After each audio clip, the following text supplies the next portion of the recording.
Do you have a dollar?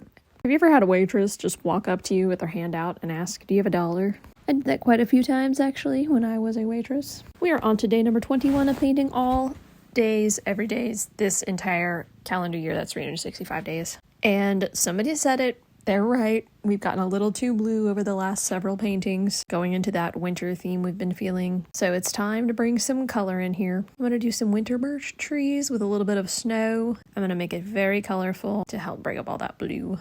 In my downtime, whenever I waited tables, I would walk up to them. My tables, my coworkers' tables. I was very into sharing the workload of my coworkers, and I would help bring food to their tables and refills and things of that nature. So it wouldn't just be the people that I was waiting on, but I'd walk up to them with my hand out and ask, do you have a dollar? It was only happening when we were not busy. For somebody who's working for only tips, not being busy and having enough time to go do this meant that I was making very little to no money. Because not being busy means you're not working, means you're not making tips, and the hourly rate you got, you'd never see on a paycheck. I'm also not somebody who complies very well with sitting around and being bored. So I would walk up to tables with my hand out and ask, do you have a dollar? Pretty much every single time, I would get a very confused look on their face. Almost always, though, they would hand me a dollar. And I would stand there because I had nothing else to do, and I would make origami out of that dollar for them. It's one of the very many random skills of things that I just know how to do. Casually learned it one day, stuck with me forever.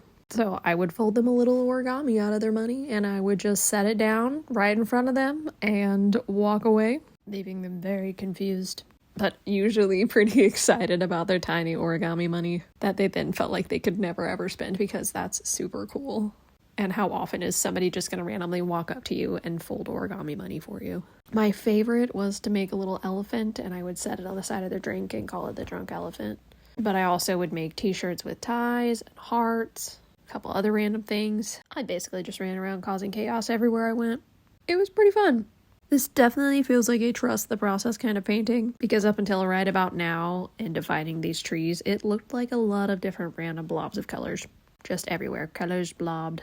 And at one point there was lines, and then it was just blobbed on top of it. Now they're definitely trees. And it's still not quite right, so I gotta get a little bit of snow in here on some of these branches, a highlight on the trees, and a little bit of a highlight on the snow on the ground. I think this painting has made me accept the fact that there's gonna be bad ones. I was experimenting with this and it turned out well, which made me very happy, but for a long time it didn't look like trees and I wasn't sure if it was going to. By the time we get to the end of this calendar, I'm gonna be making paintings that don't turn out very cute, especially if I go with all of the woodland creatures you are asking for in the comments. I'm just gonna do my best with every painting and accept the bad ones as they happen. Do you think this one brightened up our calendar? I really like it.